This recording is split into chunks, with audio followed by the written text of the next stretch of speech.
Hola, muy buenas tardes, estimados y estimadas. Buenas tardes. Buenas tardes. Esta sesión Buenas de tardes. tutoría relacionada con el área de finanzas del examen de título. Lo vamos a enfocar desde el punto de vista de la aplicación de la teoría.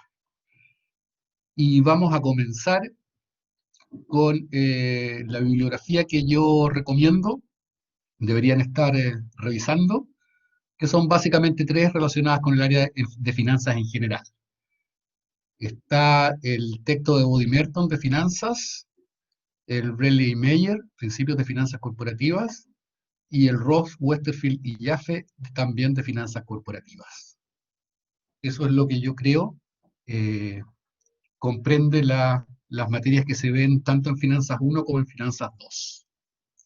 En Finanzas de Empresas y en Finanzas Corporativas. Profe, ¿No? Don Matías. buenas tardes. Consulta, ¿este es un material que podemos compartir? Sí, va a quedar grabado la sesión y se la voy a mandar a Liliana para que ella se las haga llegar, Sí, ¿cierto? me refiero a este, supongo que es un PPT o algo así. Este es un PPT que vamos a revisar en lo que nos interesa, que son las aplicaciones de diversos tópicos de finanzas de empresas. Sí, claro, y después va a quedar disponible para nosotros. El PPT también entero, pero yo me voy a concentrar en esta sesión en las aplicaciones. Ya, perfecto, no sé si era para no tomar nota, para estar pendiente, más pendiente de eso. Ok, don Gracias. Cristian.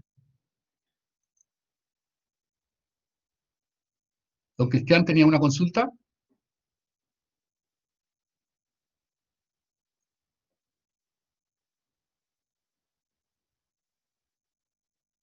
Parece que no. Bien, entonces, fíjese que los temas de finanzas de empresa o finanzas 1 son básicamente los que están en esta lámina, que son el análisis de balances y análisis financiero, todo lo que es matemáticas financieras y que aplicada a valoración de acciones y bonos y evaluación de proyectos y teoría del mercado de capitales, portafolios, riesgo, retorno y KPI. Esos son los temas más relevantes relacionados con finanzas 1 o finanzas de empresas. Entonces vamos a comenzar revisando muy rápidamente el tema de los balances, la información que entregan los balances y la información contable que se aplica en análisis financiero. Entonces nosotros sabemos que la información básica son el balance de activos y pasivos, el estado de resultados y el estado de flujo de efectivos. Y si revisamos rápidamente el balance, tenemos una primera categoría de activos circulantes, que son los activos disponibles, efectivos y cuenta corriente, los valores negociables, acciones, cuotas, fondos mutuos, que constituyen una primera parte del activo circulante, que es la caja, y después están las cuentas por cobrar y los inventarios. Eso forma parte de las cuentas más importantes del activo circulante. Y después tenemos el activo fijo neto, que está compuesto por cuenta, el activo fijo bruto, menos la depreciación acumulada, más el cambio de valor de mercado de los activos, que da como resultado el activo fijo neto con que cuenta una empresa. Y finalmente hay otros activos como inversiones en otras sociedades, activos intangibles, etc. Y dentro de los pasivos está el pasivo circulante, que sabemos que es toda la deuda o los compromisos financieros que vencen a menos de un año plazo, y después los pasivos de largo plazo, que son los que vencen en más de un año plazo, a más de un año plazo. Y la última cuenta de los pasivos es la cuenta de patrimonio, que son los recursos de los dueños de la empresa, que está constituido por el capital, más las reservas acumuladas, más la utilidad o pérdida del periodo, del ejercicio, y menos los dividendos. Eso es a grandes rasgos la descripción de la estructura del balance. Cuando pasamos al estado de resultados, tenemos que hay una primera etapa de resultados que es el resultado operacional, que está constituido por las ventas, los ingresos de explotación, los costos de ventas o de explotación, la depreciación incluida y los gastos de administración y ventas. Y después pasamos a la parte no operacional, que está constituida por los ingresos financieros, que recibe la empresa, las utilidades por inversiones que tengan relacionadas, los gastos financieros, donde van los intereses de la deuda, y también sabemos que existen cuentas de corrección monetaria y efectos del tipo de cambio. Que esas cuentas que estamos revisando ahora son lo que constituye el resultado no operacional. Y la suma de esos dos, el resultado operacional y el no operacional, nos da el resultado antes de impuestos o las utilidades antes de impuestos. A eso se le resta el impuesto a las rentas o a la utilidad de las empresas y tenemos el resultado neto de la empresa en el periodo que estamos considerando. Y la otra fuente de información de la empresa, de los resultados de la empresa en un periodo, es el estado de cambio del flujo de caja, donde lo que se mide son flujos, entradas y salidas de efectivo en la empresa, de dinero constante y sonante, que está normalmente separado en flujos de operación, flujos de financiamiento y flujos de inversión. Y una de las cuentas, una por una de estos flujos, de estos tres flujos, son los flujos de operación que se pueden calcular a partir de la utilidad, se reversa la depreciación del ejercicio, se le suma y se incorporan lo que está pasando con el capital de trabajo. Se le resta el aumento de las cuentas por cobrar, se le resta el aumento de los inventarios y se le suma el aumento de las cuentas por pagar. Y los flujos de financiamiento tienen que ver básicamente con cambios en el nivel de deuda. Si la empresa toma deuda, está agregando flujos al negocio de financiamiento y también en la segunda cuenta son los aportes o retiros de capital, del capital patrimonial de la empresa, y los dividendos son una salida de flujo de la empresa que tiene que ver con el financiamiento. Esto es lo que se le paga a los accionistas por financiar o contribuir al financiamiento de la empresa. Y finalmente están los flujos de inversión, que son lo que realmente la empresa gastó en inversiones adicionales que tengan que ver con el activo fijo y otros activos. Lo que nos interesa desde el punto de vista práctico y de análisis aplicado es el análisis financiero de la información de la empresa, ¿cierto? Y este análisis financiero nos permite comparar básicamente una empresa con el promedio de la industria, las empresas parecidas que están en el mismo negocio que la que estamos analizando, comparar con algunas empresas similares de la industria, las que tengan, por ejemplo, el mismo tamaño, el mismo sector de mercado. También nos permite hacer comparaciones con la historia de la empresa, cómo ha evolucionado a través del tiempo la empresa en los distintos indicadores de análisis financiero, y también nos sirve para ir comparando cómo se va desarrollando los resultados de la empresa en comparación con sus objetivos y sus planes.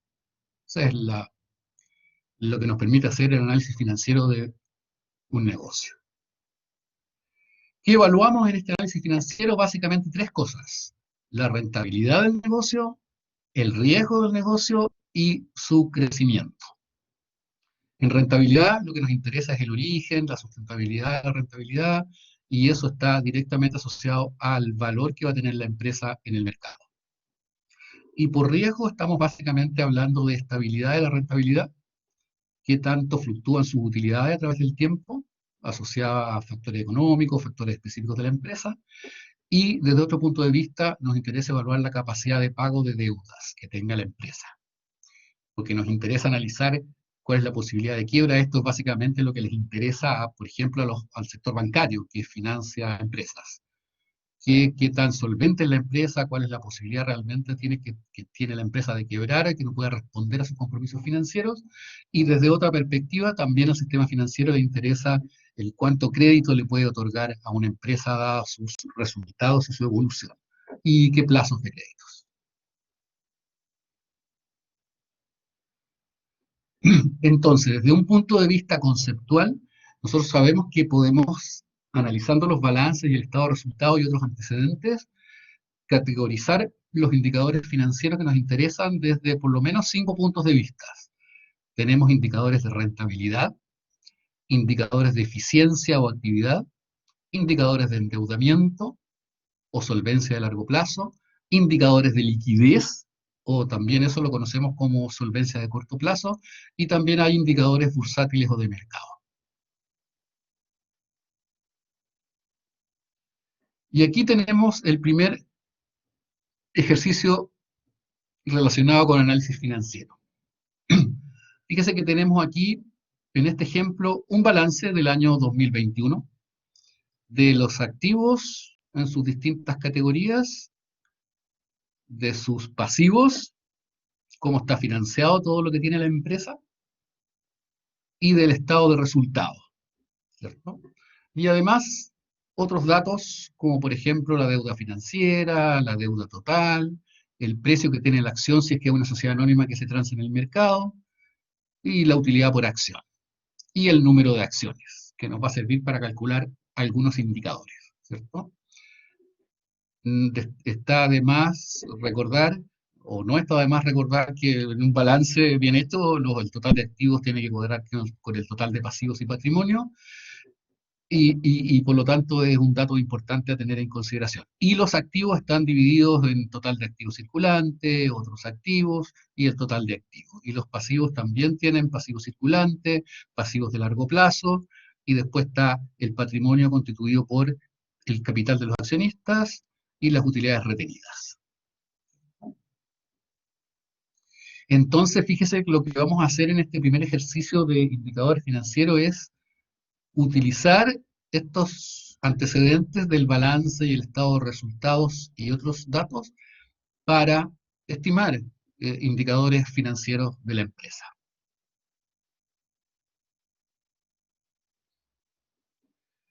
Y aquí tenemos varios indicadores ordenaditos.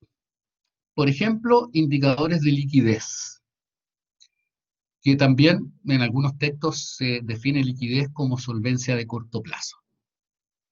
Y tenemos básicamente dos indicadores de liquidez importantes, que no pueden estar fuera de su radar y de su formación básica en finanzas, ¿cierto? El primer indicador se llama razón circulante, que básicamente está definido como el activo circulante dividido o comparado con el pasivo circulante. Y con los datos del balance que vimos recién, tenemos que en esta empresa el activo circulante en relación al pasivo circulante expresado como porcentaje es de 140,1%. Si nosotros solamente hacemos la división del activo circulante por el pasivo circulante, va a aparecer un número que va a ser 1.4, pero que lo dejamos como 1.4, como número, o lo expresamos como porcentaje, y como porcentaje sería 140,1%. Otro indicador de liquidez importante es el test ácido, que se refiere a el activo circulante sin incluir los inventarios, y eso dividido por el pasivo circulante. Y con los números de nuevo de este ejercicio que estamos haciendo, nos da que es un 97,3%, o el número es 0,973. Usted lo expresa como estime conveniente, o como le sea más fácil, o como lo entienda usted más fácil. Después tenemos indicadores de actividad o eficiencia, varios. El primero, uno que se denomina rotación de activos, donde ese número lo obtenemos tomando las ventas del periodo. Estamos analizando aquí un balance con datos anuales, dividido por el total de activos. Y eso nos da un indicador que, con el ejemplo del balance que estamos mirando, es 27,8%. El total de ventas que está en el estado de resultados, dividido por los activos que aparecen en el balance, nos da 27,8%, o el número de nuevo, y por última vez, 0,278. Don Matías. Profe, esta fórmula hay que sabérselas de memoria. Estas fórmulas usted tiene que tener bastante claridad al respecto, porque no son fórmulas como la fórmula para calcular el precio de una call, o el beta con leverage a partir que se las dan en el examen. Son fórmulas que usted tiene que saber hacer con absoluta confianza y con absoluta conocimiento previo, ¿cierto? O sea, me las tengo que saber. Se las tiene que saber, sí. Ok, gracias. Después está la rotación de las cuentas por cobrar, que son las cuentas por cobrar en relación a las ventas, que aquí está expresado como número 1,5. Si lo hubiésemos expresado como porcentaje sería 150%. Después hay otras como días promedio de cobranza, que son 365 días del año dividido por la cuenta anterior, que son la rotación de cuentas por cobrar. Y en este caso, en este ejemplo, dice los días promedio de cobranza son de 237,3 días, un poquitito menos de un año, ¿cierto? Después tenemos la rotación de inventarios, que es el costo de venta sobre los inventarios, que en este caso es 100%. Y si lo queremos expresar en días, la fórmula sería 365 dividido por la rotación de inventarios, que son 365 días. Es decir, fíjese cómo se interpreta. La firma tiene en su inventario, en el balance, el equivalente a 365 días, a un año completo. Se demoraría la empresa en vender eso, está rotando esos inventarios. Otra categoría de razones financieras que es importante conocer y saber y tener en su CPU personal es cuando la deuda en relación a los activos. Y aquí hay que tener ojo, porque cuando hablamos de razones financieras, deuda se define como el total de activos menos el patrimonio. Y cuando yo tomo la deuda como el total de activos de la empresa menos el patrimonio y lo divido sobre los activos, nos da esta relación de deuda sobre activos que en este ejemplo es de 56,5%. También podemos expresar la deuda en relación al capital, que de nuevo es la deuda, activos menos patrimonio, todo eso sobre el patrimonio nos da, en este ejemplo, 130%. Y la cobertura de intereses, cómo están los ingresos que tiene la empresa en un año, por ejemplo, los balances anuales que estamos mirando en relación a los intereses que tiene que pagar en un año por la deuda financiera que tenga. Esa cobertura de intereses se mide con la utilidad antes de impuestos de intereses, comparado con el monto de intereses anuales que aparece en el estado de resultados. Y en este caso, la cobertura de intereses es de 2,86 veces, lo que significa que la empresa está obteniendo una utilidad antes de pagar impuestos y los intereses, que son 2,86 veces mayores que el gasto de intereses que tiene que realizar durante un año por la deuda que está en sus balances y que generan compromisos financieros de pagos de intereses al sistema financiero que le otorgó ese financiamiento. Bien, el otro categoría de indicadores importantes tiene que ver con la rentabilidad. Varios indicadores de rentabilidad, si usted se fija. Los más directos son el margen de utilidad, que se mide como la utilidad neta, la última línea del estado de resultado, comparado con las ventas. Y en este caso, estamos hablando de un 12% de margen de utilidad neta. También a veces nos interesa el margen de utilidades antes de impuestos e intereses. Y de nuevo, ese margen se refiere a cuántas son las utilidades antes de impuestos e intereses comparado con las ventas del periodo que estamos analizando. Y en este caso, el número es 30%. Y después tenemos un indicador que se llama el ROA financiero, que fíjese, es importante porque en muchos textos se habla del ROA financiero y además del ROA simple, común y corriente. Esa diferencia es importante que usted la tenga clara. El ROA financiero se mide como la utilidad antes de impuestos e intereses comparado con los activos, dividido por los activos. En este ejemplo eso es un 8,3%. Y el ROA común y corriente, simple, es la última línea del balance del estado de resultado, la utilidad neta dividido sobre los activos. Y en este ejemplo de nuevo es 3,3%. Y el ROE, o la rentabilidad sobre equity o patrimonio, es la utilidad neta sobre el patrimonio. Que en esta empresa y en ese año que estamos analizando es de un 7,7%. Entonces, cuando hablamos de rentabilidad, existe el margen de utilidad, el margen de utilidad de la utilidad antes de impuestos de intereses, Ambas se comparan con respecto a las ventas. Existe el ROA, que es la rentabilidad de los activos, pero ahí tenemos que distinguir muy claramente el ROA financiero, que es la utilidad antes de impuesto de interés sobre los activos, del ROA común y corriente, que es la utilidad neta sobre activos. Ambas dos se miden, se usan, pero una es más importante que la otra y tienen aplicaciones distintas. Y el ROE hay una sola definición, que es la utilidad neta sobre el patrimonio, 7,7%. Fíjese que desde el punto de vista de los accionistas, de los dueños del negocio de una empresa, esta es la última línea que nos interesa, ¿no es cierto? ¿Cuál es la rentabilidad que están obteniendo en esa empresa? ¿Cuál es la utilidad neta en relación al patrimonio, lo que se ha invertido por parte de los dueños del negocio en esa empresa? Y finalmente tenemos razones de valores de mercado, que si esta empresa se transa en el mercado, sus acciones, es una sociedad anónima, que tiene acciones, que se transan en el mercado, a veces nos interesa conocer cuál es la relación precio-utilidad, por ejemplo, que la calculamos como el precio de la acción en el mercado a una fecha determinada, comparada con la utilidad por acción de ese mismo periodo, que en este caso es 8. Y también hay otro indicador que es el valor libro de la acción, que el valor libro aquí se refiere al valor contable, al valor que aparece en el balance del patrimonio dividido por el número de acciones.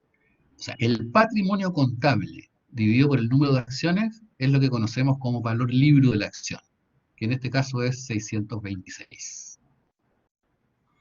Y el valor de mercado en relación al valor libro de la acción es el precio de la acción dividido por el valor libro de la acción, que en este caso es 0,61. Profesor, Sí, señor. entonces los ratios me van a dar tanto en porcentajes como en veces como en valor.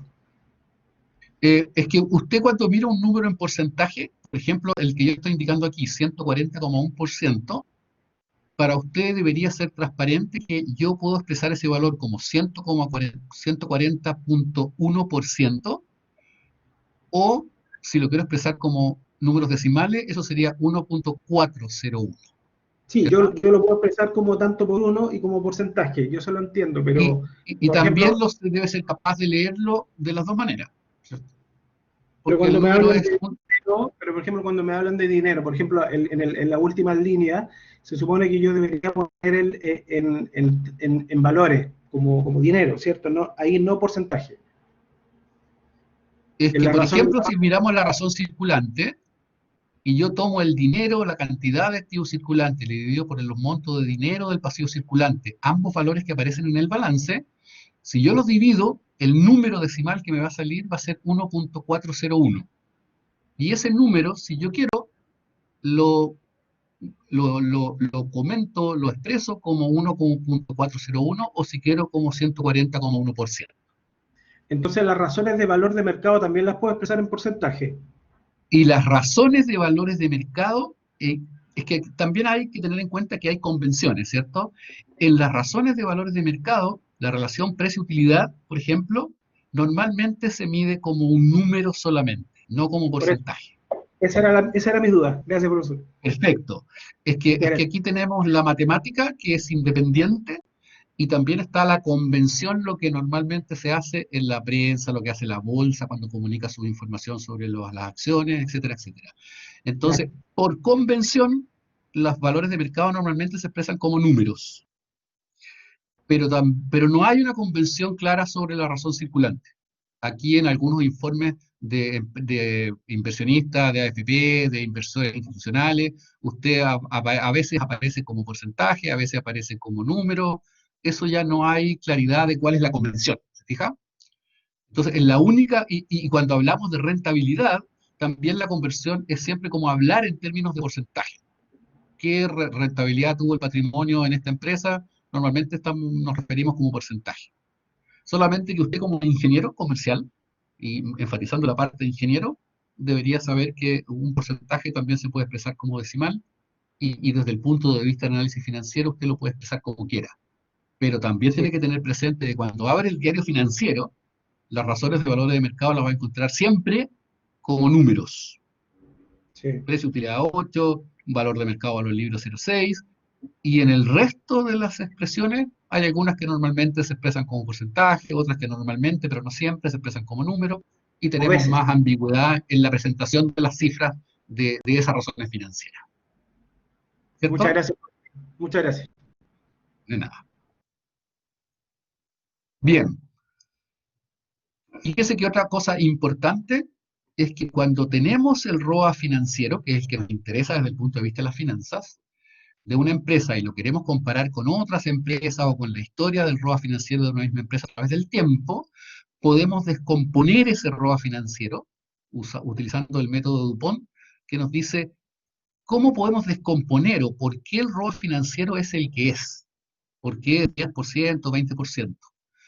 Y el método del señor Dupont nos dice, oiga, pero yo sé que el ROA lo puedo expresar, por ejemplo, como el resultado de dos cálculos independientes, de las utilidades antes del impuesto de intereses, que es el EBIT sobre las ventas, que es el margen EBIT de las ventas, multiplicado por la rotación de los activos, que son las ventas sobre los activos.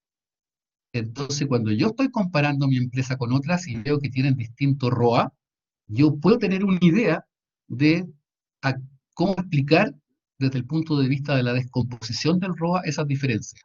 ¿Es porque mi empresa tiene comparado con las otras distinto EBIT, margen de EBIT, o porque tiene distinto margen, distinta rotación de activos, o una combinación de las dos? O sea, puedo tener más información que me ayude a entender lo que está pasando en una empresa en particular que yo estoy analizando. No me quedo solo con el ROA, sino que puedo avanzar un poquito más y descomponerlo en por lo menos dos ítems importantes, que son el margen EBIT de ventas y la rotación de activos. Nos pasamos a un segundo nivel de explicación de las diferencias de un ROA de una empresa, de un ROA financiero de una empresa, con respecto al ROA financiero de otra empresa. Y lo mismo podemos hacer con respecto al ROE. También lo podemos descomponer, en este caso, en tres ítems, que son el margen de ventas, la rotación de activos y el nivel de endeudamiento o de leverage. Porque yo sé que el ROE, que es la utilidad neta sobre el patrimonio, lo puedo descomponer en la utilidad sobre ventas, multiplicado por las ventas sobre los activos y multiplicado finalmente sobre los activos sobre el patrimonio. Y de nuevo, tengo la posibilidad de que si yo tengo un ROE diferente de otra empresa o de la industria en la que estoy inserto, puedo analizar con un poco más de profundidad cómo se explica esa diferencia, si es por diferencia en el margen de ventas, o en la rotación de activos, o en el nivel de endeudamiento que tiene esa empresa. Nos permite tener un segundo nivel de análisis de la diferencia de ROE. No solamente quedarnos con que nuestro ROE, el ROE de la empresa que estoy analizando es mayor o menor, sino que por qué en términos de estos tres factores que estamos revisando aquí. Margen de venta, rotación de activos o endeudamiento. Fíjese que otra cosa importante en los resultados de la empresa, en la rentabilidad del negocio, tiene que ver con el apalancamiento. Porque nosotros sabemos que si una empresa aumenta su deuda en su estructura de capital, puede aumentar el ROE, la rentabilidad que es relevante para los dueños del negocio, la rentabilidad sobre patrimonio, bajo una condición, de que el ROA financiero sea mayor que la tasa de interés de la deuda. Si eso es así, entonces la empresa puede concluir que un mayor nivel de deuda en su estructura financiera puede aumentar la rentabilidad sobre el patrimonio. Si es el ROA menor que la tasa de interés de la deuda, entonces si la empresa aumenta su deuda, el ROE va a disminuir, va a perjudicar la rentabilidad del patrimonio que está obteniendo los dueños del negocio en esa actividad comercial.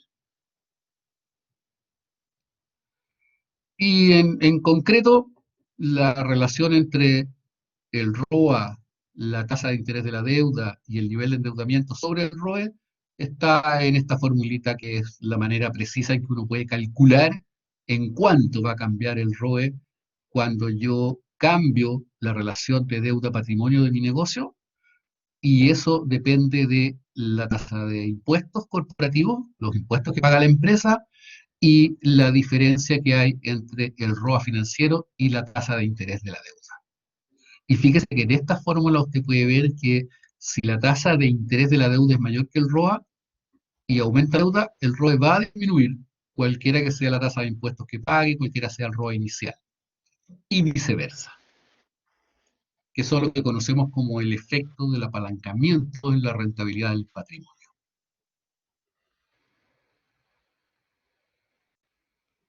Bien, y el análisis financiero, por último, sabemos que básicamente lo utilizan los acreedores en el sistema financiero para evaluar la solvencia y liquidez de los deudores, y los inversionistas cuando están interesados en evaluar la rentabilidad y la sustentabilidad de un negocio.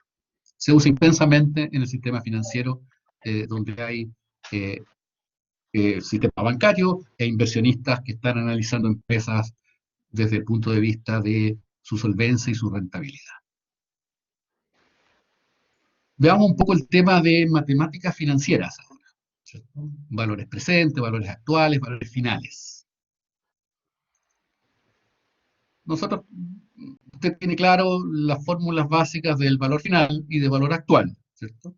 Que el valor final de una cantidad de recursos, de dinero, es igual al valor actual, multiplicado por 1 más la tasa de interés, elevado al número de periodos en que va a estar obteniendo ese valor actual, intereses.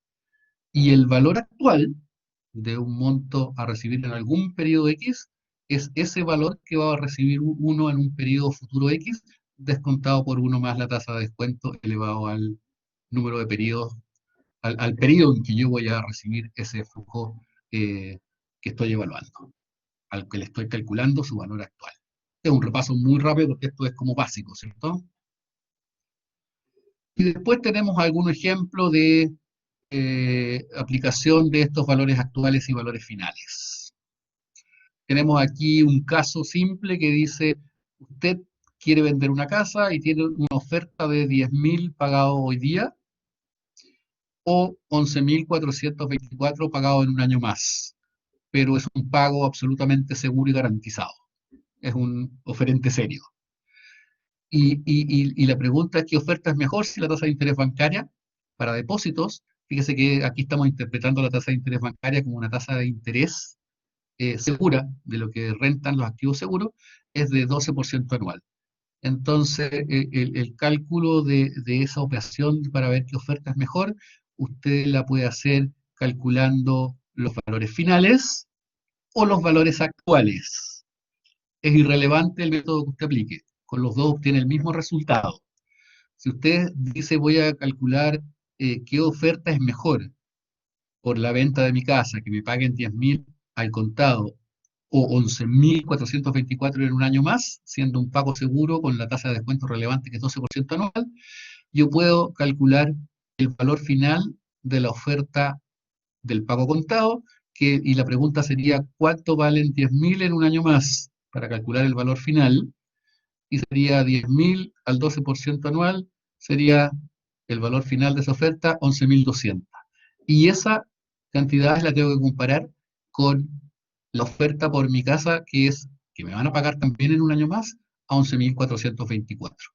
Y de esa comparación, hecha todo en valores finales, yo llego a la conclusión de que es más conveniente aceptar la oferta de un pago a plazo por la casa que estoy vendiendo en 11.424, porque eso es mayor que el valor final del monto que yo podría recibir al contado, porque en valor final ese monto solo vale 11.200 pesos, que es menor que el 11.424. Y lo mismo lo puede hacer, en vez de calcular los valores finales, calculando los valores actuales, y obtiene la misma conclusión. Fíjese que cuando los flujos son riesgosos, nosotros sabemos, de acuerdo a la teoría financiera, que hay que usar una tasa de descuento que incorpore ese riesgo. Y en la medida en que el riesgo aumenta, sabemos que la rentabilidad exigida de una operación, o la tasa de descuento, si yo estoy evaluando una cantidad de flujos, va a ser más alta que la tasa libre de riesgo. En en el ejemplo anterior, la tasa libre de riesgo era 12%, y aquí estamos exagerando y diciendo, pero si la operación que yo voy a analizar tiene riesgos, la tasa debe ser más alta, y aquí es tan alta como 25%, solo para tener números muy distintos y hacer el ejercicio correspondiente. Y también yo puedo calcular el valor actual de flujos con las fórmulas que ya conocemos y tomar ciertas decisiones. Fíjese que en este ejemplo concreto, estamos hablando de que usted puede invertir en una pintura, un óleo que vale hoy día 400 pesos, y está seguro que puede venderla en un año más en 480. Aunque la seguridad es relativa porque estamos hablando de flujos riesgosos. Por eso hablamos de 480 probablemente recibir con una alta probabilidad X, pero con riesgos. Si yo descuento ese flujo que recibiría en un año más, o que mi inversión tendría en un año más, de 480 a la tasa de 25%, nos da que el valor actual es 384. ¿Cierto? Y si yo ahora calculo el VAN de este proyecto de inversión, que es el monto de la inversión como cifra negativa, menos 400 que me cuesta la pintura hoy, más el valor actual del flujo futuro, que vale 384, llego a la conclusión de que el VAN de esta posible inversión es negativo, menos 16. Y ya sabemos que si el VAN es negativo, la inversión no es razonable, ¿cierto? Porque eso significa que el proyecto está rentando menos que la tasa requerida de rentabilidad, que se expresa en la tasa de descuento, que en este caso es 25%. Después hay algunos otros ejercicios de cuánto vale 100 pesos hoy día, cuál es el valor final, con una tasa de interés de 8% anual por 45 años, y el monto aplicado a las fórmulas dice que ese monto se transforma en 45 años más en 3.192 pesos, y hay otros ejemplos similares, ¿cierto? Cuando hablamos de valores actuales, estamos, por ejemplo, voy a ir a la última línea, un flujo que yo voy a recibir el año 10 a partir de ahora, sean 10 años más de 100 pesos, si la tasa de descuento es de 8%, hoy día vale solo 46,3. Estamos recordándonos más la aplicación simple de esas fórmulas de valor actual y valor final.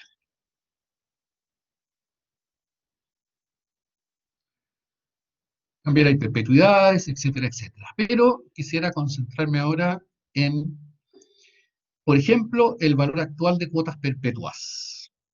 Perpetua significa para siempre, cuotas infinitas iguales. Y tenemos un caso inicial que nos dice las cuotas perpetuas de monto C, que son infinitas por todos los periodos de aquí hasta la eternidad. El valor actual es el monto de la cuota dividido por la tasa de descuento.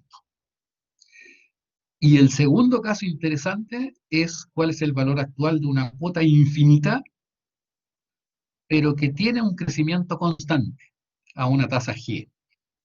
Entonces sabemos que el valor actual de esa cuota constante, una cuota inicial con crecimiento constante, es la cuota del periodo 0 por 1 más la tasa de crecimiento dividido por 1 por la tasa de descuento menos G.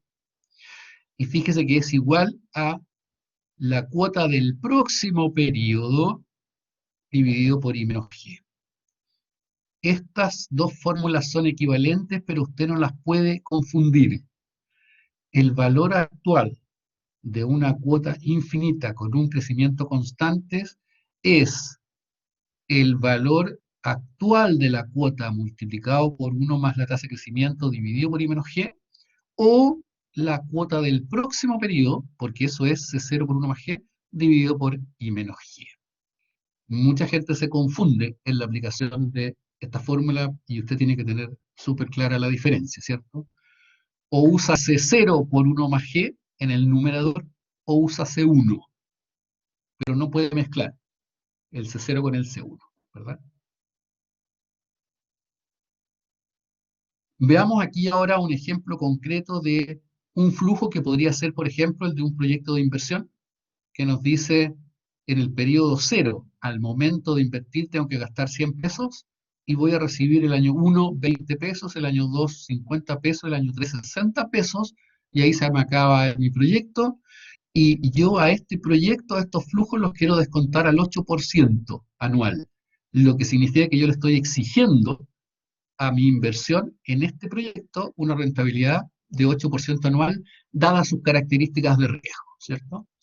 Y entonces el método que se hace para resolver el BAN de este proyecto es calcular el valor actual de cada uno de los flujos del periodo 1, 2 y 3 y sumarlos, y a esa suma restarle el flujo inicial de menos 100. Y por eso aparece aquí un BAN de 9,02. Lo que de nuevo significa este proyecto con esos flujos que requiere un monto de inversión de 100 para tener después 20, 50 y 60 cada uno de los 3 periodos posteriores, que tiene un BAN positivo, que significa que renta más que lo exigido, en un monto equivalente en términos actuales a 9 pesos. Es un proyecto razonable, ¿cierto?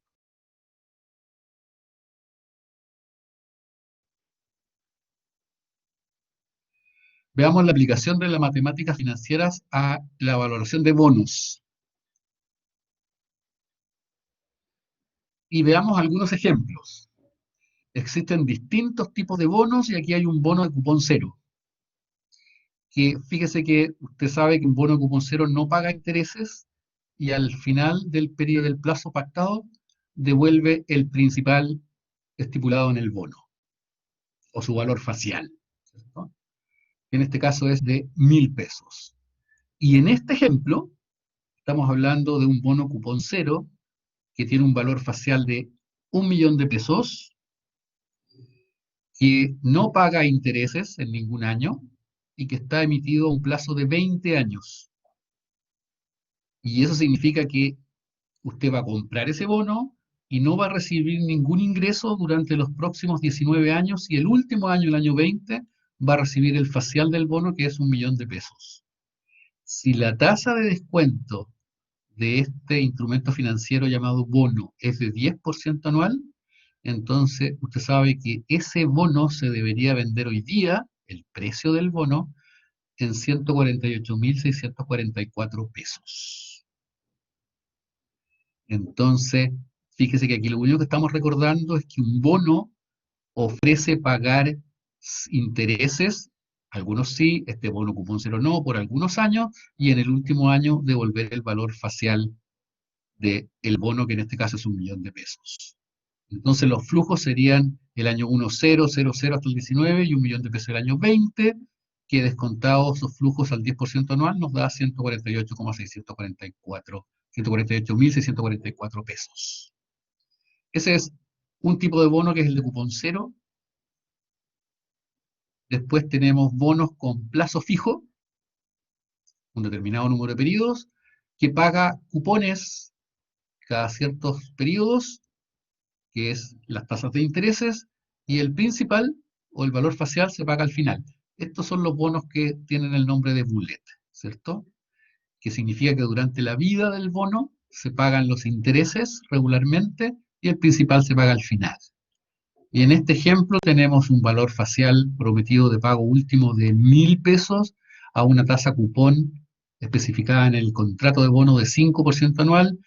El bono tiene una duración de 8 años y se paga una vez al año los intereses y la tasa de descuento es 3%.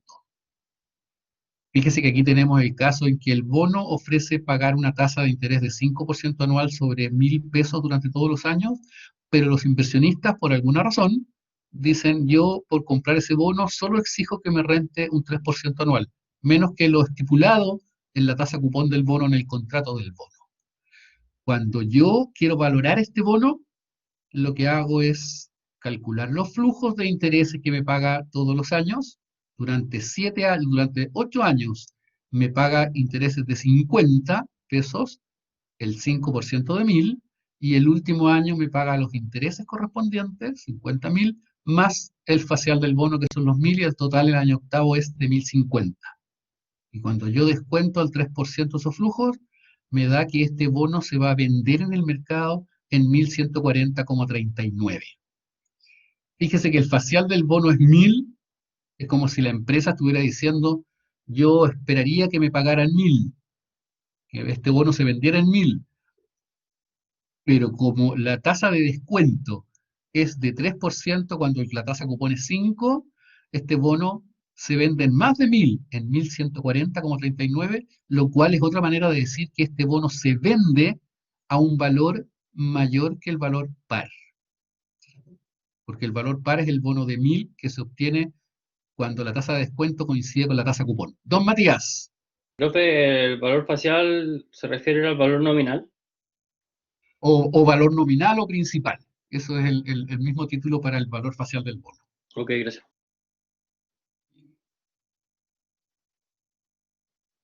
Aquí tenemos otro ejemplo de bono bullet, donde se calculan los intereses. Este solo tiene 4 años, pero fíjese aquí lo importante que es la tasa cupón ofrecida por este bono es de 6% anual, la tasa de descuento es menor que la tasa cupón, los inversionistas solo exigen a este bono un 3% de rentabilidad, y de nuevo tenemos que el precio del bono, 555.000.76, es mayor que el facial, y de nuevo estamos hablando de un bono que se va a vender sobre la par, porque el precio del bono va a ser mayor que el facial, que el nominal o que el principal. Esas son las 3 denominaciones del cuento.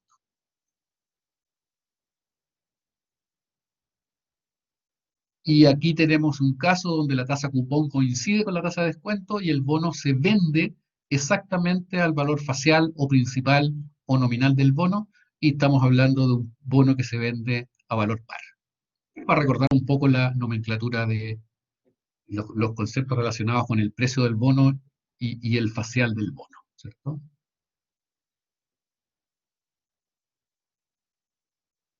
Bien. Sabemos que hay bonos perpetuos que pagan una cierta cuota de intereses todos los años y para siempre, y entonces el valor actual es la cuota que se paga para siempre dividido por la tasa de descuento. Déjame pasar porque esa es una aplicación simple que no nos interesa ver. Fíjese que pasemos ahora a la aplicación de la valoración de acciones.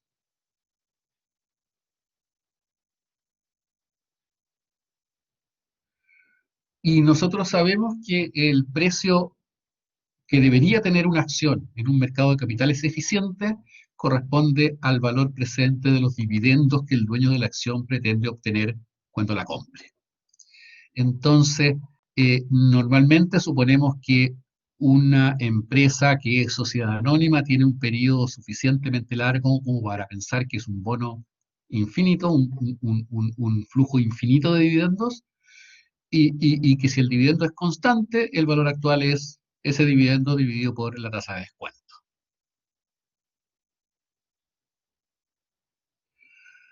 Y si además esta es una empresa, este es otro ejemplo, que está creciendo junto con la economía, junto con el mundo, entonces podemos pensar en dividendos que también tienen un crecimiento constante. Y entonces el valor actual es la aplicación de la fórmula de un pago que tiene un crecimiento, una tasa G constante, infinito, de una duración infinita. Y de nuevo está la fórmula de valor actual como el dividendo actual multiplicado por 1 más G dividido por la tasa de descuento menos la tasa de crecimiento, o el dividendo del próximo periodo dividido por la tasa de descuento menos G. Estas son fórmulas simples que funcionan, ojo con esto, cuando la tasa de descuento es mayor que la tasa de crecimiento, ¿no es cierto? Si no, no hay sino que estimar realmente en una planilla Excel todos los flujos y usar la fórmula de la planilla Excel para calcular el valor actual. O sea, estas fórmulas que estamos mirando en esta lámina solo se aplican cuando la tasa de crecimiento es menor que la tasa de descuento es menor que la tasa de crecimiento de los flujos.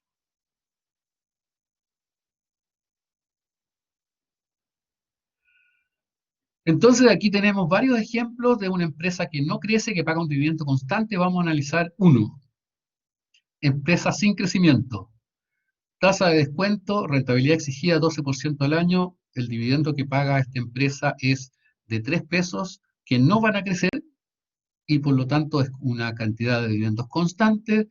Y yo sé que el valor justo, el valor en un mercado eficiente de capitales debería ser 25, que es el dividendo dividido por la tasa de descuento.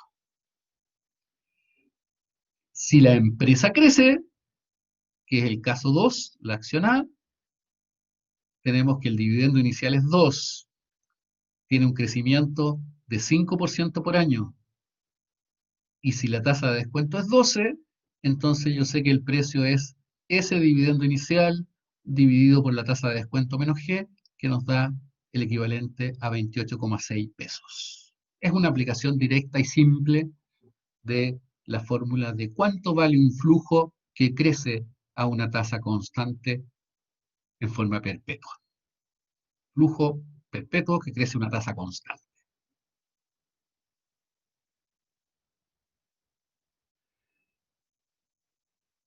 Fíjese ahora que las empresas cuando crecen y son sociedades anónimas, yo puedo pensar que sus utilidades, sus dividendos, todos van a crecer a una tasa sustentable.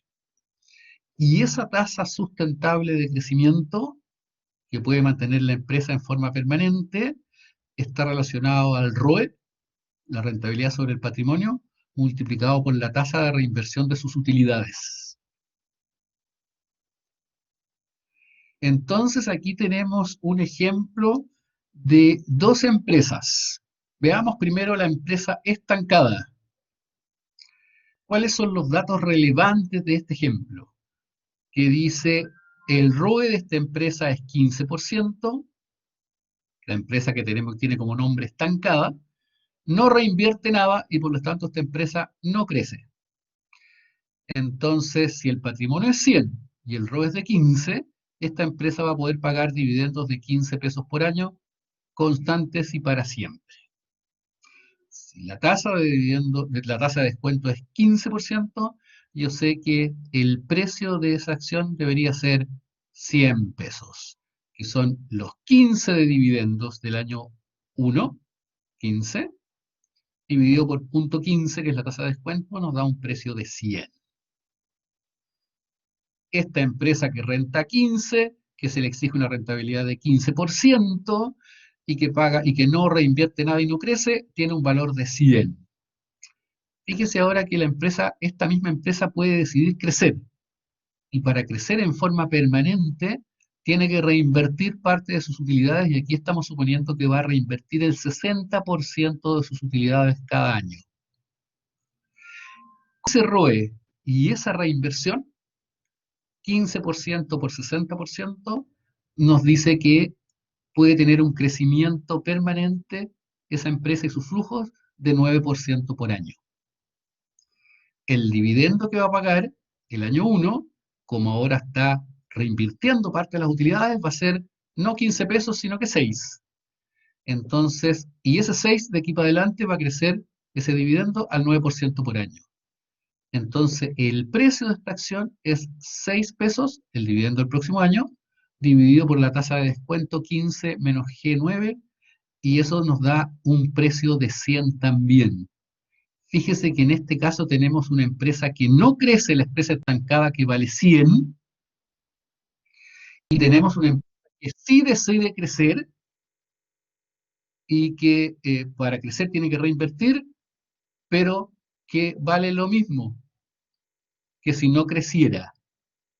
Y fíjese que ese fenómeno se da porque la rentabilidad de este negocio, 15%, la rentabilidad sobre el patrimonio, es exactamente igual a la tasa de descuento. Bajo estas condiciones, fíjese que esta aplicación de las matemáticas financieras nos dice la empresa da lo mismo que crezca o no crezca. Vale hoy día igual 100 pesos. Porque la empresa está reinvirtiendo al 15%, que es idéntica a la tasa de descuento o lo que yo podría ganar en cualquier otra empresa que tenga también una rentabilidad de 15%. Entonces, este es un recordatorio de que no siempre el crecimiento aporta valor al negocio, a las acciones, a la empresa, ¿cierto? Cuando la empresa tiene una rentabilidad que es igual a la tasa de descuento, el crecimiento no aporta valor al negocio. Las acciones valen lo mismo que si la empresa no creciera. Fíjese este otro ejemplo. Aquí tenemos una empresa que tiene un ROE de 20%, decide crecer y por lo tanto reinvierte el 60% de sus utilidades, y si el patrimonio es 100, las utilidades son 20, reinvierte el 60%, puede pagar un dividendo de 8 porque está reinvirtiendo 12 de las utilidades del primer año y crece al 12% por año. Cuando yo calculo el precio de esta acción, con una tasa de descuento de 15%, esta acción debería costar 266,7 pesos, que es mayor que lo que yo podría obtener como valor si la empresa no crece, si tiene un ROE de 20, no reinvierte nada y la tasa de descuento es 15%, y yo calculo cuánto vale esa acción, va a valer menos que 266,7%. O sea, este es el caso de una empresa que es rentable para sus dueños el hacerla crecer y reinvertir utilidades y no pagar todas las utilidades como dividendos. Porque como tiene un ROE, una rentabilidad efectiva mayor que la exigida de acuerdo a su nivel de riesgo, es un buen negocio que esta empresa siga reinvirtiendo en sus actividades con ese alto ROE, eh, porque está teniendo una rentabilidad mayor que la alternativa dado el nivel de riesgo que tiene la empresa. Entonces, a esta empresa que tiene un ROE mayor que su tasa de descuento, sí le conviene crecer y reinvertir lo más posible para crecer lo más posible dado las restricciones de mercado.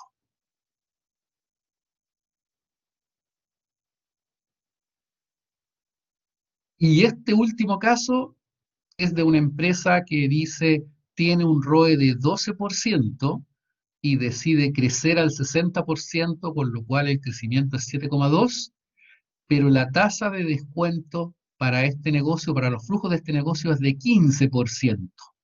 Fíjese la primera cosa importante. Esta empresa está obteniendo en la práctica y en este minuto una rentabilidad de solo 12%, cuando por su nivel de riesgo la tasa de descuento debería ser, la rentabilidad debería ser 15%. Eso ya no significa que si esta empresa decide crecer y no pagar todas las utilidades como dividendo, va a disminuir el valor del negocio. Porque si esta misma empresa no reinvirtiera nada, valdría su acción 80 pesos, pero cuando reinvierte, para invertir al 12, cuando debería rentar 15 por su riesgo, el precio de 80 baja a 61,54. Entonces, para que usted tenga en mente que no siempre el crecimiento de una empresa de largo plazo, vía reinversión de sus utilidades, es atractivo desde el punto de vista financiero para sus dueños o sus socios.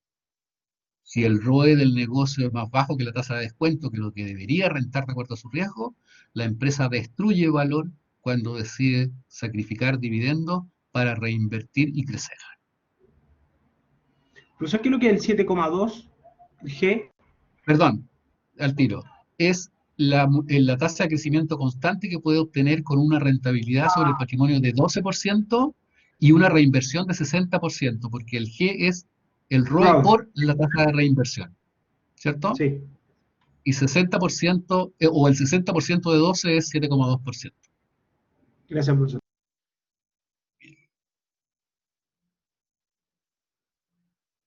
Bien, déjeme ver otro tema de aplicaciones que tiene que ver con evaluación de proyectos.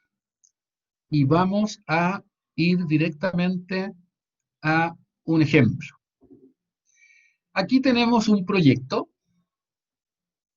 que fíjese, estamos hablando de un proyecto puro, que conocemos que dice está financiado básicamente sin deuda. Todo está financiado con capital propio, que tiene flujos de ventas para los próximos 5 años, que son los que están ahí, 100 el primer año, 160, etcétera. Tiene costos de venta cada año, tiene depreciaciones como costo de menos 20, etcétera, etcétera. Tiene una utilidad antes de impuesto correspondiente, 30 el primer año, 40, 85 el tercer año, 70 y 40. Y tiene que pagar impuestos correspondiente, que en este ejemplo es de 20% por año. Y tiene, por lo tanto, la utilidad neta. Cuando yo estoy haciendo una evaluación de proyecto, yo sé que no me puedo fijar en la utilidad neta, tengo que calcular los flujos de caja. Eso es lo que me interesa en realidad para evaluar un proyecto. Los flujos efectivos de dinero que me va a costar este proyecto y que voy a recibir a lo largo del tiempo. ¿Cómo construyo los flujos de caja a partir de la utilidad neta, que es la información que tengo en la primera parte de esta lámina? Entonces, usted debe tener súper presente que para pasar de la utilidad neta a los flujos de caja, hay que hacer algunos ajustes. El primer ajuste es, tengo que reversar la depreciación porque no es un gasto efectivo, es un gasto contable. Entonces, si en el estado de resultados yo había estimado una depreciación el primer año de menos 20, tengo que a la utilidad neta sumarle 20 porque ese es un costo que no es efectivo, nunca salió de la empresa 20 pesos, y así cada uno de los años. Entonces, el primer ajuste a la utilidad neta que se hace es reversar la depreciación. Y después hay que considerar las inversiones que está haciendo esta empresa. Primero, ¿cuánto nos cuesta levantar este negocio? ¿Cuál va a ser la inversión en activo fijo?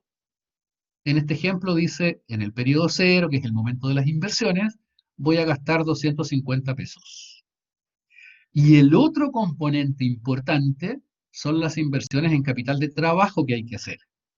Porque la empresa tiene que va a operar con créditos, que tiene que financiar, va a tener que financiar inventarios, entonces tiene que invertir en capital de trabajo. Y aquí estamos suponiendo que la inversión inicial es de 10 pesos y en los otros años de menos 10, menos 6, menos 8. Y fíjese que en el último año, en el quinto año, como estamos suponiendo que aquí se acaba el proyecto, termina y dura solo 5 años, en el ítem de inversión en capital de trabajo, yo sé que el capital de trabajo lo voy a recuperar todo lo que haya gastado antes, porque realmente no es un gasto que se vaya, no es un gasto en efectivo, sino que un gasto que se ha realizado durante el transcurso de los primeros años en constituir inventarios, en dar crédito a mis clientes, y que si el negocio cierra el año quinto, voy a recuperar todo lo que gasté antes en inversión de capital de trabajo. Y si yo sumo todos los negativos, me da que suman 34. Y yo ya sé que si invertí en capital de trabajo y el negocio se acaba, voy a recuperar el último año ese capital de trabajo invertido en los años anteriores, 134. Y también sé que este negocio que dura 5 años, también va a tener un valor residual, que por ejemplo va a ser, ¿y cuánto van a costar al final de 5 años que dura este proyecto? Todos los activos fijos que yo compré, que gasté 250. Y aquí estamos suponiendo que el valor residual de este negocio es 150 pesos. Activos utilizados, valor de uso que se pueden vender en el mercado 150. Y con estos ajustes, a partir de la utilidad neta, yo puedo calcular los flujos de caja. Inversiones totales en el momento 0, 260, y la utilidad más la depreciación menos las inversiones en capital de trabajo, si es que es negativo, 34, 58, 80, 66, y un flujo relativamente mayor el año quinto, porque he recuperado el capital de trabajo, la inversión en capital de trabajo, y lo que compré para hacer el negocio tiene algún valor residual. Estoy vendiendo activos usados en 150, lo que me da un flujo total de 226. Con esos flujos y alguna tasa de descuento, usted puede calcular el BAN de este proyecto, que en este caso es 64 pesos. Lo que inmediatamente le dice que el proyecto es razonable, tiene un BAN positivo, ¿no? Bien. Profesor, una consulta. Sí, señor, perdón. Habla de proyecto razonable cuando el BAN es mayor a 1, ¿cierto? Perdón, que el Cuando proyecto, para ser preciso, don Cristian, el proyecto es bueno desde el punto de vista financiero, le agrega riqueza a sus inversionistas cuando el BAN es mayor que 0. Claro, desde 1, ¿No? o 0, algo. Porque estoy rentando más que lo que yo estaba esperando como al invertir. Exactamente. Y lo que usted estaba esperando al invertir está expresado en la tasa de descuento que usó para calcular el banco, ¿cierto? Cuando llega el BAN a 0, yo estoy rentando lo que esperaba. Si es mayor a 0, Exactamente. estoy rentando más de lo Y que es, esperaba al evaluar el proyecto. sí, señor, porque ¿No? cuando el BAN a 0 significa que usted está rentando exactamente lo que esperaba, lo cual significa, fíjese, no hay nada de utilidad extra. Está siendo recompensado solamente por el riesgo que está incurriendo en ese negocio. Es lo que yo esperaba. Así se lee un van de cero, ¿cierto? Así es. O sea, Gracias. yo hice un negocio, Ujú. le exigí por el riesgo que tiene una rentabilidad de 10%, hago el proyecto y el van es cero, significa que estoy siendo compensado nada más que por el riesgo que estoy asumiendo, ni un peso Así es. extra. Gracias. Y la idea del punto de vista de el aumento del patrimonio del dueño del proyecto es que reciba más de lo que de lo que está recibiendo solo para asumir el riesgo, de lo que normalmente va a recibir para asumir el riesgo, ¿verdad? Así es. Muchas gracias por la aclaración. De nada, señor. Entonces, veamos en esta historia la teoría de mercado de capitales, algunas de sus aplicaciones.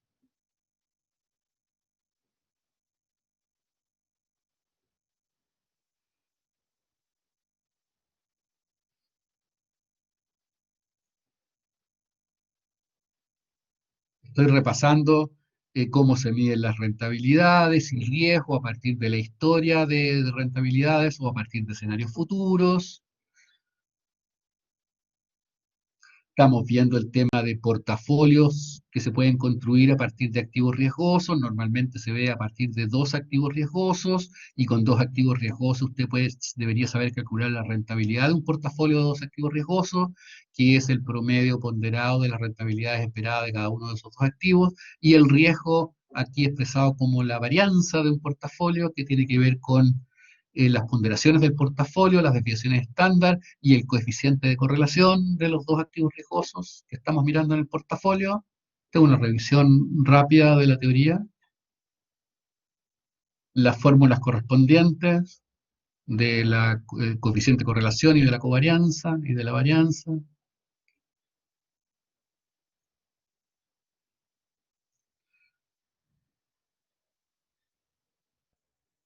Y una de las cosas importantes que están relacionadas con la correlación de los activos riesgosos en un portafolio tiene que ver con la diversificación y sus beneficios.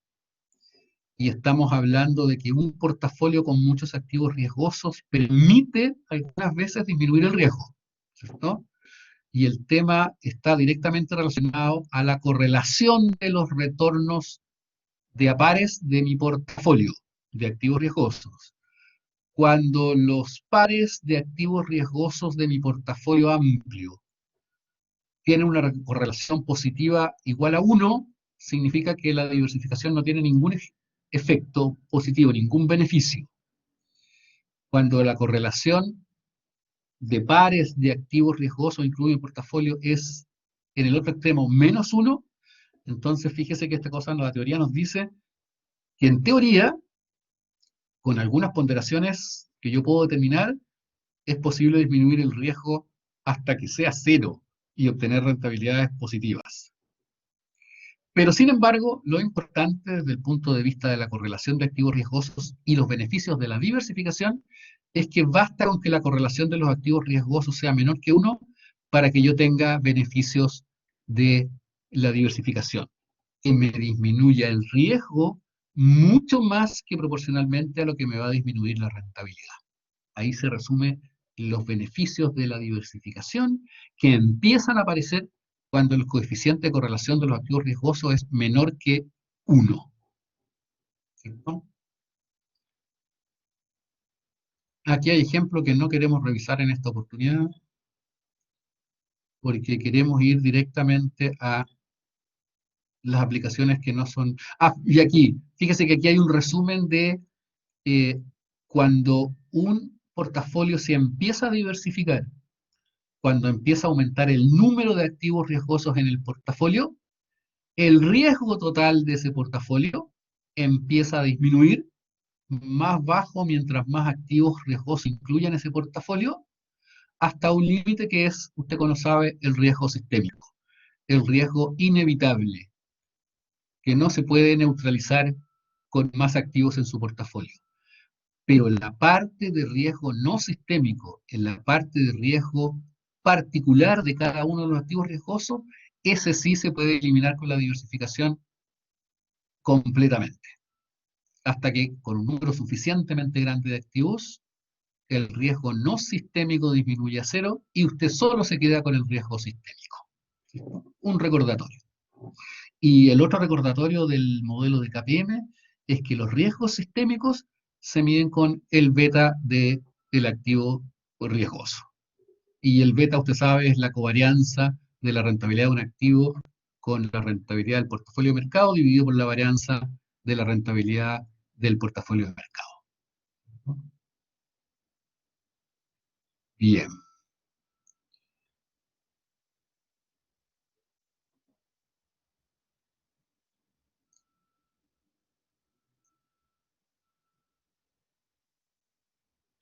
Fíjese que usted, respecto a la teoría de portafolios, tiene que recordar también el cómo se construye un portafolio con un activo sin riesgo y un activo riesgoso. Y aquí tenemos un ejemplo de un activo sin riesgo que renta 10% y una desviación estándar de 0, porque es el activo sin riesgo, y en la esperanza de rentabilidad de un activo riesgoso que es de 14%, pero con riesgo, porque su desviación estándar es de 20%. Y usted sabe que puede calcular la esperanza de rentabilidad de un portafolio y el riesgo, medido como la desviación estándar, en función del porcentaje invertido en el activo riesgoso.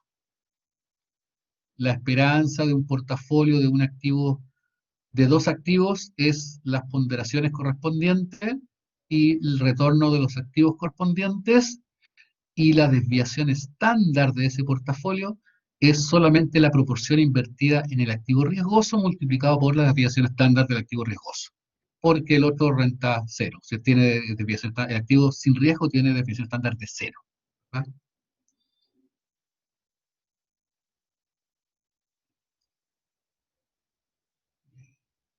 Más de portafolio. Y después viene el portafolio de un activo sin riesgo, o varios portafolios que se pueden construir a partir de un activo sin riesgo, RF, y un portafolio de activos riesgosos. Usted sabe que si en una economía hay muchos activos riesgosos, usted puede formar muchos portafolios con distintas combinaciones, distintas ponderaciones, pero muchos portafolios riesgosos, y puede definir una frontera eficiente de activos riesgosos, que es la que yo estoy señalando en el gráfico, ¿cierto? Que se define como el portafolio de activos riesgosos que, dado un cierto nivel de riesgo, tiene la máxima rentabilidad. Esa es una manera de definir un portafolio eficiente, y la otra es, dada cierta rentabilidad, ¿cuál es el portafolio que tiene el menor riesgo? Con cualquiera de esas definiciones usted puede construir una frontera eficiente de portafolios de activos solamente riesgosos, que es la que yo estoy señalando en el gráfico, esta figurita negra que está ahí. Y esos portafolios eficientes son los únicos que usted va a considerar dentro de su portafolio para mezclar el activo libre de riesgo. Y obtiene lo que en la teoría del KPM y de portafolio se conoce como la línea del mercado de capitales. Una que nos dice que distintos portafolios que combinan un activo libre de riesgo y el portafolio de mercado de activos riesgosos en distintas proporciones tiene una rentabilidad que es proporcional a la desviación estándar de ese portafolio riesgoso comparado con la desviación estándar del portafolio de mercado, que es lo que conocemos como la línea del mercado de capitales. La esperanza de la rentabilidad del portafolio es la rentabilidad del activo sin riesgo, más el premio por riesgo multiplicado por el riesgo relativo de un portafolio en relación a la desviación estándar de la rentabilidad del portafolio de mercado, que es el portafolio eficiente riesgoso de mercado.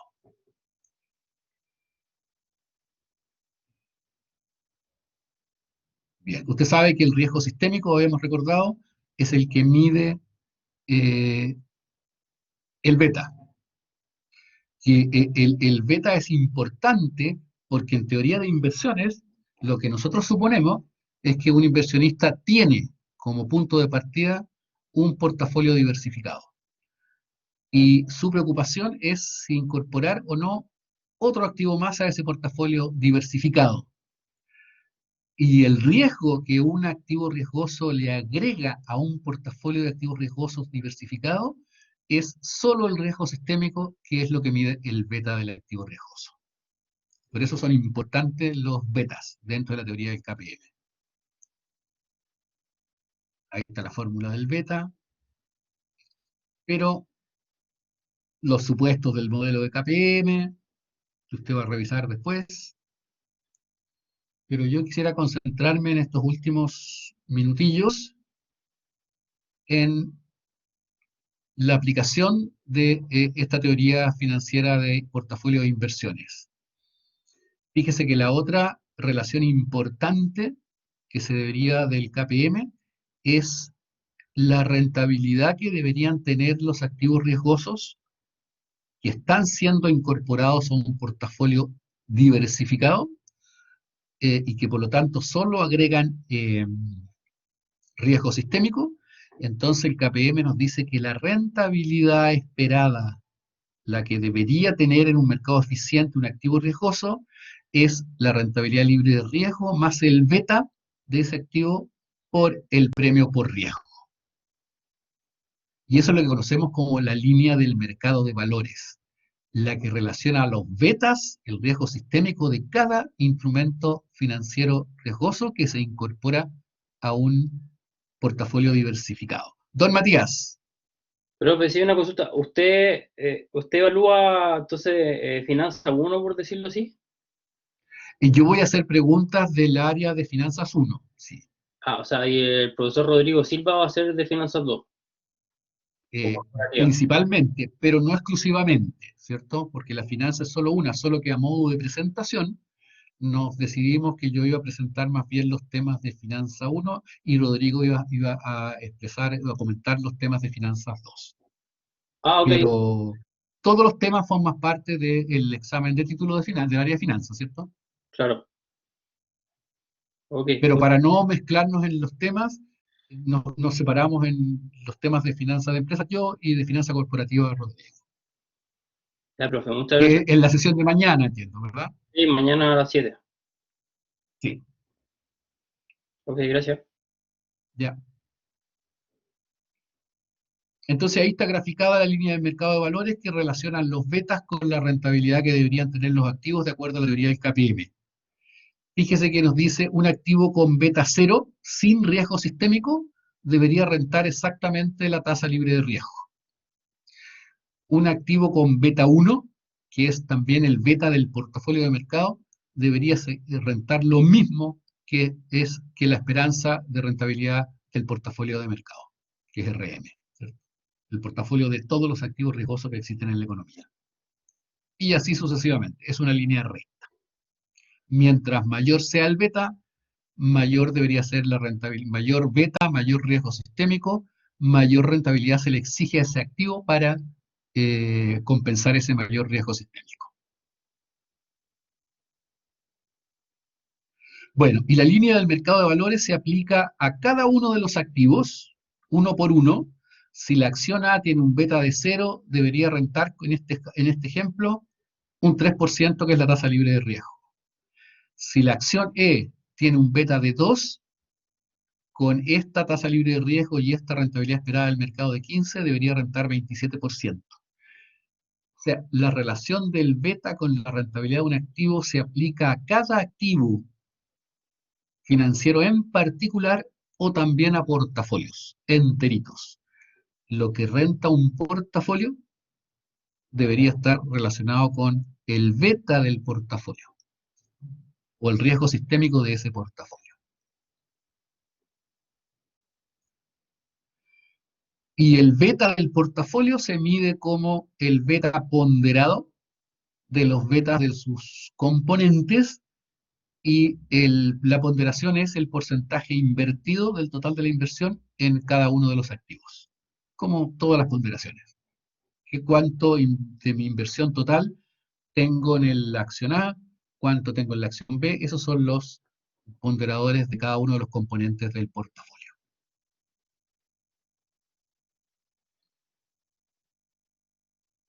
Bien. Fíjese que en general el KPM se usa para estimar las rentabilidades esperadas o que deberían de exigirse a todos los activos financieros o portafolio de activos financieros de acuerdo a su riesgo sistémico. Eso nos permite tener la tasa de descuento, la rentabilidad exigida para valorar activos financieros o valorar proyectos. También el KPM nos permite diseñar estrategias de inversión pasivas o activas. Por ejemplo, si yo quiero tener una inversión pasiva, que significa que me rente lo mismo que el mercado completo de activos riesgosos, debería formar un portafolio que tenga un beta igual a 1, o comprarme directamente el portafolio de mercado. Pero cualquier portafolio que tenga un beta igual a 1, yo sé que me va a rentar lo mismo, o debería rentar, de acuerdo al KPM, lo mismo que renta el mercado completo de activos riesgosos. Y también sirve para evaluar los resultados de gestores de inversión. Y aquí quiero, por eso, concentrarme ahora en 3 aplicaciones del KPM. Y la primera aplicación tiene que ver con la evaluación de cartera, o la evaluación de los resultados de distintos gestores accionarios. Por ejemplo, en esta lámina yo tengo los resultados que ha obtenido el fondo Z, administrado por la empresa Z, y los resultados que obtuvo el portafolio, el fondo B, que administra la empresa B. Y fíjese que yo sé, por los últimos 3 años, los últimos 5 años, el último año, lo que usted quiera, ese fondo Z rentó un 15% por año, con una desviación estándar, un riesgo de 0,25. Y el portafolio B, el fondo B, tuvo una rentabilidad de 13% por año, con un riesgo menor de 0,15 o 15% solamente. Y si yo tuviera que evaluar cuál de estos fondos tuvo mejor resultados, si el fondo Z o el fondo B, podría usar la teoría de inversiones de portafolios y KPM. ¿Cierto? Fíjese que como yo tengo la información de rentabilidad y desviaciones estándar de esa rentabilidad de los dos fondos, yo podría utilizar la línea del mercado de capitales, que nos dice que la esperanza de rentabilidad es igual a la tasa libre de riesgo más el premio por riesgo multiplicado por la desviación estándar de ese instrumento, de ese portafolio, comparado con la desviación estándar de la rentabilidad del mercado. Y si en este periodo la tasa libre de riesgo fue 6%, la rentabilidad del mercado fue 14% y la desviación del mercado fue de 20% o 0,20, si yo aplico esa fórmula de la línea del mercado de capitales, yo podría calcular cuál debió haber sido la esperanza de rentabilidad del fondo Z. Y aquí me dice, con ese riesgo de 0,25 y los datos de la tasa libre de riesgo, la rentabilidad del mercado y la desviación estándar de la rentabilidad del mercado, el fondo Z debió haber rentado 16%. Y sin embargo la historia dice, rentó solo 15%.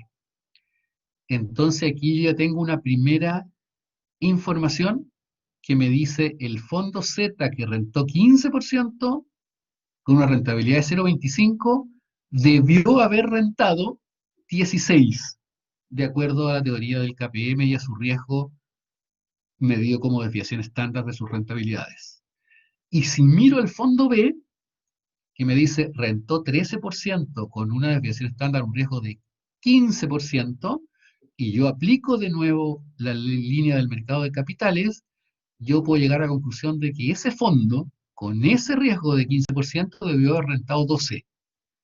Entonces, yo ya sé, con esos dos números, que el fondo B, con baja rentabilidad, debió haber rentado 12 y sin embargo rentó 13. De una u otra manera, lo que me dicen todos estos cálculos es que el fondo B, a pesar de que rentó menos que el fondo Z, pero dado que tenía tan bajo riesgo, en realidad lo hizo mejor de lo esperado, de acuerdo a la teoría de KPM. Y entonces yo puedo llegar a la conclusión de que este fondo B tuvo un mejor comportamiento, un mejor diseño, un mejor resultado que el fondo Z, a pesar de que rentó menos que el fondo Z, pero sin embargo tuvo un riesgo mucho más bajo que, de acuerdo a la teoría del KPM, debió haber rentado solo 12 y sin embargo rentó 13. Y es una manera de evaluar los resultados que obtuvieron distintos fondos de inversión, comparando la rentabilidad que realmente obtuvieron con el riesgo que asumieron, y esa información la procesamos con lo que la teoría nos dice que, dado el riesgo que asumieron, cuánta rentabilidad debieron haber obtenido. O sea, una muy buena aplicación que se hace en forma periódica de cómo lo han hecho los distintos gestores de distintos fondos de inversión.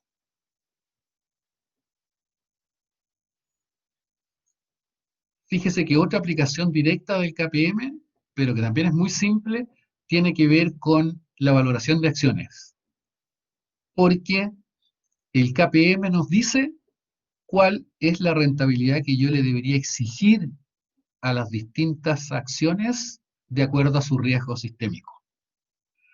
Y si y yo ya conozco que como el precio de una acción en un mercado eficiente debería ser igual al valor actual de los dividendos, yo puedo usar los dividendos estimados que va a pagar esa acción y su tasa de crecimiento, y el KPM me dice cuál es la rentabilidad que debería tener de acuerdo a su riesgo, y con esa información puedo obtener el valor al que se debería estar transando justamente y en un mercado eficiente esa acción con esas características de riesgo. Entonces aquí hay un ejemplo simple que nos dice si los dividendos del próximo año de esta acción que estoy evaluando es de 5 pesos y yo sé que tiene una tasa de crecimiento esperada de 10% por periodo, que la tasa libre de riesgo es 3% y que esa acción tiene un riesgo sistémico expresado con un beta de 1,5, yo ya sé entonces que el precio de esa acción debería ser 100 pesos. Y esos 100 pesos debería corresponder a 5 dividido por la tasa de descuento menos G. Y la tasa de descuento debería ser 1,5 beta por el premio por riesgo o la prima por riesgo de 8. Eso nos da 12, más 3 de la tasa libre de riesgo, nos da 15. Y con esa tasa nos da que el precio debería ser 100 pesos. Si no me equivoco, ¿cierto? Déjenme chequear a la rápida porque no me convencí. El beta es 1,5, la prima por riesgo es 8. Eso nos da un primer componente de 12 como tasa de descuento, 1,5 por 8, más la tasa libre de riesgo que es 3, nos da 15. 5 dividido por punto 15 debería ser el precio que esa acción tiene en el mercado y que, no sé si es 100, pero es 5 dividido por punto 15. Me parece que no es 100. Pero bueno, no sé, aquí me bajó la duda sobre si esta lámina tiene el precio correcto. 5 dividido por punto 15. Es punto 15, perdón, menos el 10 de G, que es 5. Entonces 5 pesos dividido por punto 0,5 y ahí están los 100, ahí está. ¿Cierto? Profe, la prima por riesgo en esa fórmula, ¿cuál sería? La esperanza de la rentabilidad del mercado, que es la que sea, menos la tasa libre de riesgo, sabemos que es 8. O sea, es la tasa, la esperanza de rentabilidad del mercado debería ser 8 más 3. 8, 9, 10, 11, ¿cierto? Porque 11 menos 3 nos daría, como prima por riesgo, 8, ¿cierto? Si usted quisiera calcular de ahí cuál es la esperanza de rentabilidad del portafolio de mercado, debería ser 11. Porque 11 menos 3, que es el activo libre de riesgo, nos da la prima que es 8%. La prima por riesgo es lo que estoy señalando aquí, la esperanza de rentabilidad del mercado menos la tasa libre de riesgo, ¿cierto? ¿Estamos? Sí, sí. Bien.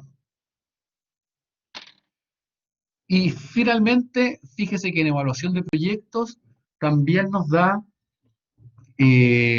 la teoría del KPM es la tasa de descuento razonable para un proyecto de acuerdo a su beta.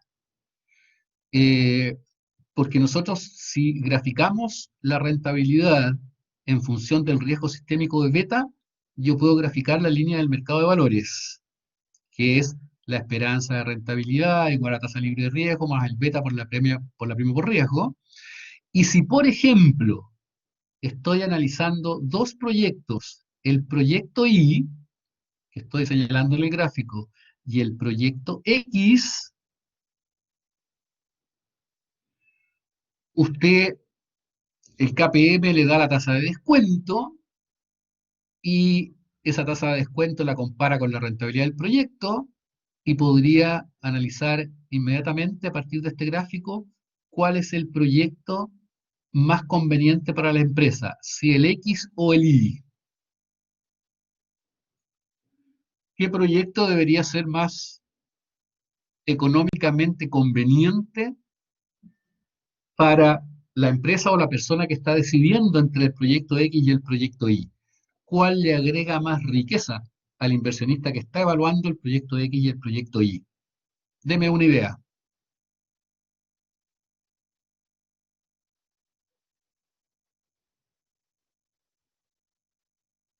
Fíjese que si analizamos el proyecto Y, que tiene un beta, que estoy señalando acá abajo, relativamente alto, nos dice, cuando yo calculo la rentabilidad de ese proyecto, que es de 16%. Pero si miro la línea del mercado de valores, me dice, un activo con ese beta, con ese riesgo sistémico, debería rentar más que 16. Me paso ahora al proyecto X, que cuando yo analizo sus flujos y calculo su rentabilidad, aquí me dice, este proyecto X que tiene un beta bajito, el proyecto, de acuerdo a sus flujos, está rentando un 10% por año, como la TIR del proyecto 10%. Y si yo miro la línea del mercado de valores, me dice un proyecto que tenga el mismo riesgo de X, con un beta bajito, la línea del mercado de capitales me dice debería rentar menos que 10. Entonces, fíjese que tengo un proyecto X que renta más que lo que debería de acuerdo a su riesgo, y un proyecto Y que renta menos que lo que renta debería, de acuerdo a su riesgo, de acuerdo a lo que nos dice la teoría del KPM, y yo puedo llegar inmediatamente a la conclusión de que el proyecto X es un proyecto que me agrega riqueza, porque está rentando más que lo que debería rentar de acuerdo a su nivel de riesgo. Si yo calculo el VAN del proyecto X, va a ser un VAN positivo. Si yo calculo el VAN del proyecto Y, va a tener un VAN negativo.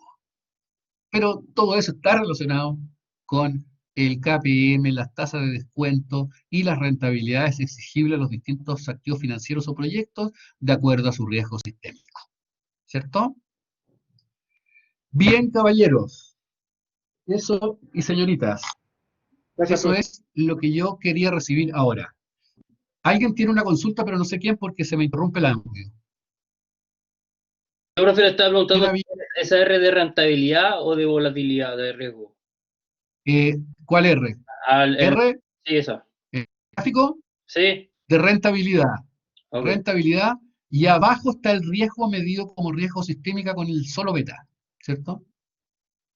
Entonces, esa línea del mercado de valores nos dice, mientras mayor sea el riesgo sistémico, mayor beta, la rentabilidad debería ser más alta.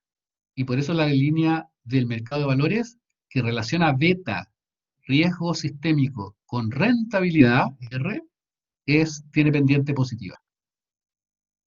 Más beta, más riesgo sistémico, más rentabilidad debería tener el negocio, ¿cierto?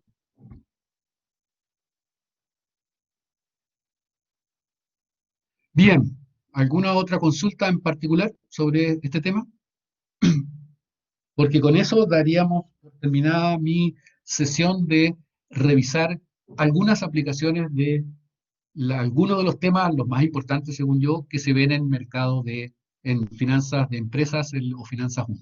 Sí, profe, yo, No son todos porque no tenemos tiempo para verlos todos, pero esto es como las cosas gruesas, digamos. Profe, sí, yo viendo esta clase y viéndole el examen anterior, no se parece mucho. No, pues si los exámenes no tienen por qué ser todos iguales. No, sí, por eso mi tema va, es como que la mano está cargada como para otro lado, porque el otro examen era mucho más aplicación de otros ejercicios, no como lo que vimos ahora. Eso. Claro, lo que pasa es que esto aquí solamente estamos viendo aplicación de ejercicios de la parte de finanzas de empresa. Todavía falta la aplicación de ejercicios de la parte de finanzas corporativa. Y dentro de esas dos áreas, algunas personas preguntan de un tema o del otro de acuerdo a lo que se estime conveniente. No son todos los exámenes iguales. El temario es el mismo, todos los semestres. Completo Finanza 1 y Finanzas 2. Pero las preguntas no son siempre del mismo estilo, ¿por cierto? Entonces la idea es que nosotros revisemos las aplicaciones más importantes y de esas seleccionemos las que se pueden preguntar en el examen. Profe, Y por eso todos los exámenes son distintos.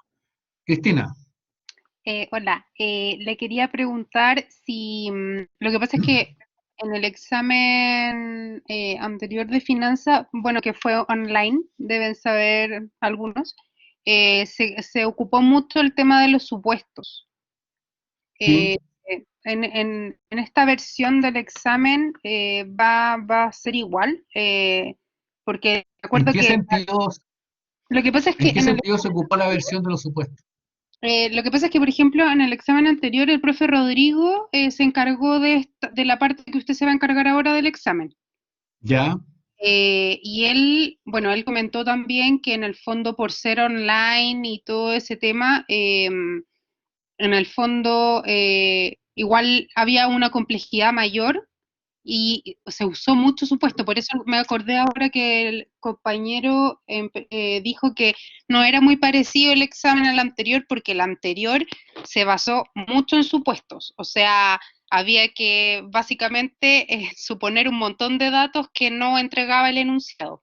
Por eso yo creo que le surgió la duda Pero yo creo que lo razonable es cuando usted tenga que usar muchos supuestos, eso esté claro desde el principio en la pregunta. O sea, yo no haría una pregunta donde usted tiene que recordar o tiene que tener súper claro cuáles son los supuestos que tiene que hacer. Yo le recordaría nomás que si necesita algún dato que usted cree relevante y no aparece explícitamente, usted suponga lo que quiera suponer. Porque eso es abierto el tema, ¿se fija? O sea, si yo le pregunto qué Sí, rentabilidad debe, no, estoy y mirando la ¿cómo se lámina llama? aquí, fíjese, Fondo? Cristina, ¿qué rentabilidad debería tener un activo que tiene un beta de 1,3? Entonces, pucha, no le digo ni la tasa libre de riesgo, ni la prima por riesgo, y usted me dice, me va a tener que decir, bueno, el beta de 1,3, pero con una tasa libre de riesgo que yo supongo que es esta, y un premio por riesgo que supongo que es esta otra, debería ser tanto, porque no me puede responder solamente con esa información, que es qué rentabilidad debería tener un activo financiero riesgoso, solamente conociendo el beta. Necesito la otra información. ¿Se fijan? Sí, sí, por eso era como mi duda y en el fondo porque yo, por ejemplo, yo personalmente no lo conocía a usted, Yo entonces tampoco me interesaba, la conozco a usted. no, es que no habíamos tenido clases yo no había tenido clases con usted, solamente con el profe Rodrigo y el profe Martín, que fueron los que Perfecto. hicieron el adelante, entonces me interesaba mucho saber cómo iba a abordar Pero cómo iba a fíjese abordar, que usted ya, que la vez anterior ya fue como es como lo máximo que puede haber es que usted ponga sus propios supuestos. exacto, Usted eso es como lo más, conoce la teoría, sabe los datos que le faltan, y usted dice, yo supongo para estos datos que me faltan, esto y esto. exacto. Eh, pero eso no tiene mayor complejidad, ¿cierto? Ya, profesor, gracias, quería aclarar esa duda que De tenía. nada, Cristina. Ujú. Profesor, ¿Estamos entonces, caballero? Señor, una, una Cristian, consulta. Sí, sí. un alcance. ¿En la prueba van a estar en alguna hoja las fórmulas o uno tiene que aprenderse la memoria? Las fórmulas en general son las mismas de siempre en todos los exámenes, las que ¿Ya? aparecen al final del examen, digamos, Ah, ya, ¿cierto? pero van a estar en una hoja anexa al examen. Que son las de siempre, son siempre las mismas fórmulas. Ya, ok. ¿Ah? Si era para saber si tenía que... Se Pero van a le estar... recuerdo que de lo que nosotros vimos ahora, el tema de análisis financiero tiene ratios que una persona debería saber, porque esas no son fórmulas, eso es Sí, los medir un índices, balance y sé de qué estoy hablando, digamos, ¿cierto? los índices de liquidez, endeudamiento, actividad, rentabilidad, todo eso uno se los puede Por aprender. ejemplo, Sí, claro, que no es lo mismo que decirle, acuérdese cuál es la fórmula del beta con leverage, ¿no es cierto? sí, sí. O cuál es la fórmula de Black and Apalancado, Scholes para la call. ¿eh? Ahí estamos más complicados, entonces. Ya. Y por eso las fórmulas son las más difíciles, las que usted realmente nadie espera que usted maneje habitualmente, son las que van impresas en el examen. Ah, ya, el resto uno debería aprendérsela como Pero yo. claro, el resto es como, yo sé sumar, restar y dividir, pero no sé hacer operaciones complejas, digamos. Ok, gracias. De nada, señor. ¿Estamos entonces? A menos que haya alguna otra consulta de Profe, orden general. yo estoy, Don Matías. yo estoy claro, no solo no. Ah, ok. Habemos 14 personas todavía. ¿Estamos de acuerdo? ¿Esta sería o hay alguna otra consulta? Todo bien por acá, profe. Sensacional. Entonces, esta Profesor, sesión, como usted... disculpe, vamos a tener acceso a la presentación, ¿cierto? Vamos a tener acceso a la Entonces, esta presentación. sesión está grabada. Ah, ya, vale, con él. Yo sí, le voy a mandar la grabación y en los PP correspondientes, que son un resumen, a Liliana para que ella los distribuya. Ya, muchas gracias. Okay. ¿Sí? Gracias. Profe, Ya está. ¿Sí? profe, una Dígame. consulta, ¿usted va a subir alguna guía de ejercicios? No, solamente en los PPTs que usamos aquí, pero enteritos, porque yo los pasé como las partes, me concentré en algunas partes, y la grabación, nada más. Ya, perfecto, gracias.